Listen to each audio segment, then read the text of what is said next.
Hi friends, ప్రతి ఒక్కరూ జీవితంలో ఎదగాలనుకుంటారు. కానీ చాలా మందికి ఏం చేయాలో, ఎలా ముందుకు వెళ్లాలో స్పష్టత ఉంటుంది.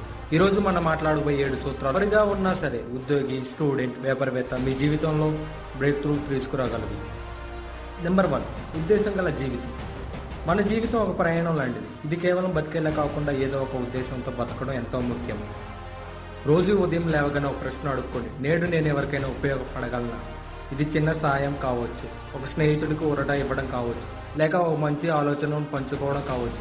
ఉద్దేశం అనేది పెద్ద విషయాల కోసం మాత్రమే కాదు, ఒక మంచి మాట, ఒక చిన్న సాయం, ఇవి కూడా ఉద్దేశాన్ని ఇచ్చే జీవిత లక్షణాలే. పనులు చేసేవాళ్ళు లక్షలాది మంది ఉంటారు, కానీ ఉద్దేశంతో పనులు చేసేవాళ్ళు మాత్రం గొప్ప మార్పు తీసుకురాగలుగుతారు. జీవితం చిన్నదే కానీ విలువ ఎక్కువ. మీ ఉద్దేశం తెలుసుకోండి, అది మీ బలంగా మారుతుంది, కానీ ఈ ప్రపంచాన్ని కొంత మెరుగ్గా మార్చే దారి అవుతుంది. నెంబర్ 2, ఆత్మ నియంత్రణ. ఆత్మ నియంత్రణ అంటే ఏంటి? మన భావాలను, కోపాన్ని, ఆంక్షలను నియంత్రించుకోవడం, మన మానసిక స్థిరను కాపాడుకోవడం. ఒక చిన్న ఉదాహరణ, మీ ఫోన్లో నోటిఫికేషన్ వచ్చింది, మీరు చదవాలనిపిస్తుంది, కానీ మీరు పరీక్ష కోసం చదువుతున్నారు. అప్పుడు ఫోన్ తీసుకోకుండా మీ చదువు మీద దృష్టి పెట్టగలగడం, అదే ఆత్మ నియంత్రణ. విజయవంతమైన వ్యక్తులు, విద్యార్థి అయిన, వ్యాపారవేత్త అయిన ఈ గుణాన్ని సాధించడంలో ఉన్న విజయం రహస్యం. ఇది ఒక్క రోజులో వచ్చేది కాదు, చిన్న చిన్న ప్రయత్నాలతో మెల్లగా పెరుగుతుంది.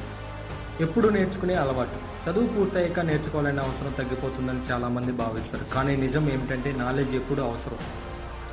ప్రతిరోజు మీరు 10 నిమిషాలైనా కొత్త విషయం నేర్చుకుంటే ఒక ఏడాది తర్వాత మీరు ఎంతగా మారిపోతారో ఊహించగలరా? ఒక కొత్త భాష నేర్చుకోండి, ఒక కొత్త స్కిల్ ట్రై చేయండి, పుస్తకాలు చదవండి, గొప్ప వ్యక్తుల జీవితాన్ని తెలుసుకోండి. ఇదే ఎప్పుడు నేర్చుకునే అలవాటు.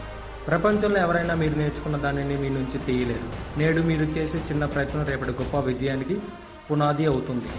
నెంబర్ 4, పరిస్థితులపై కాదు, స్పందనపై కంట్రోల్. మన జీవితంలో ప్రతిదాన్ని మనం నియంత్రించలేము, కానీ ఒకటి మన చేతుల్లో ఉంటుంది, అది మన స్పందన. ఒకే పరిస్థితి, ఇద్దరు వ్యక్తులు, ఒకరు ఆగ్రహంతో స్పందిస్తారు, అనవసరంగా బాధపడతారు, మరొకరు శాంతంగా ఆలోచించి సానుకూలంగా స్పందిస్తారు, స్మార్ట్ డెసిషన్ తీసుకుంటారు. ఇది స్పష్టంగా చూపిస్తుంది మన జీవితాన్ని పరిస్థితులు కాదు, మన స్పందనలనే డైరెక్ట్ చేస్తాయి. తర్వాతసారి జీవితంలో ఏదైనా అనుకున్నట్లు జరగకపోతే క్షణం ఆలోచించండి, సానుకూలంగా స్పందించండి. కారణం పరిస్థితులు మన చేతుల్లో లేకపోయినా స్పందన మాత్రం మనదే. నెంబర్ 5, సమయం విలువ తెలుసుకోండి. సమయం మన జీవితంలో తిరిగి రాని ఒకసారి వెళ్ళిపోయిందంటే అది ఇకపై వస్తుందా? ప్రతి నిమిషం, ప్రతి క్షణం మన భవిష్యత్తుని నిర్మించే ఇటుకలా ఉంటుంది. ఆ క్షణాన్ని వృధా చేయడం అంటే మన స్వప్నాలను వదలటం వంటిది. ఈరోజు మీరు ఏం చేస్తున్నారు అన్నదే మీ రేపు ఎలా ఉంటుందో నిర్ణయిస్తుంది. టైం పాస్ కాదు, టైంను పాస్ చేయకుండా విలువగా వినియోగించుకోండి. సమయాన్ని గౌరవించండి, అది మీ జీవితాన్ని గౌరవనిస్తుంది. ఇంకా ఆలస్యం ఎందుకు? ఇప్పుడే మీ ప్రయాణాన్ని మొదలు పెట్టండి.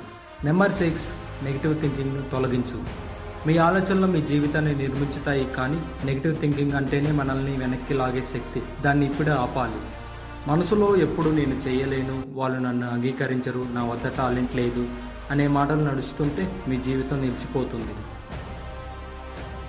ఆలస్యంగా స్పందించండి. ఒక సమస్య వచ్చిన వెంటనే రియాక్ట్ అవ్వకండి. అబ్జర్వ్ చేయండి, పాజిటివ్గా మాట్లాడండి. ప్రతిరోజు మీకు నచ్చిన మాటను మంత్రాలను చెబుతూ ఉండండి. నేను శక్తివంతుణ్ణి, నాకు సాధ్యం. చుట్టూ మంచి వారిని పెట్టుకోండి. ఈ రోజు నుంచి ఒక చిన్న పద్ధతిని ఫాలో అవ్వండి. ప్రతిరోజు మీ విజయాలను రాసుకోండి. మైండ్ స్లోగా పాజిటివ్గా మారుతుంది. నెగిటివ్ థింకింగ్ గుడ్ బై చెప్పండి, పాజిటివ్ లైఫ్కి హాయ్ చెప్పండి. Number 7, consistency motivation. ఒక నిమిషం మనసులో ప్రతిరోజు చిన్న చిన్న చర్యలు, ఇవే మన విజయాన్ని నిర్మిస్తాయి. మీరు ఒక్కసారి చేయడం కాదు, ఎప్పటికీ చేయడం ముఖ్యం. ప్రతిరోజు చిన్న మెట్టు వేయండి. ఒకరోజు మీరు శిఖరాన్ని నిలుస్తారు. ఆరంభం ప్రతి ఒక్కరు వేస్తారు, కానీ చివరికి గెలిచేది ఎవరంటే నిలకడగా ముందుకు సాగేవారు. మొట్టమొదటి రోజు ఎంత ముఖ్యమో 100వ రోజు కూడా అంతే ముఖ్యం. కన్సిస్టెన్సీ అనేది గిఫ్ట్ కాదు, అది హ్యాబిట్. మీ హ్యాబిట్ మీ ఫలితాలను నిర్ణయిస్తుంది. మీకు ఈ ప్రిన్సిపల్స్లో ఏది బాగా నచ్చింది కామెంట్స్లో రాయండి. ఇలాంటి మరిన్ని ఇన్స్పైరింగ్ వీడియోస్ కోసం మన ఛానల్ని సబ్స్క్రైబ్ చేయండి. మీకు ఈ వీడియో నచ్చితే లైక్ చేయండి, షేర్ చేయండి.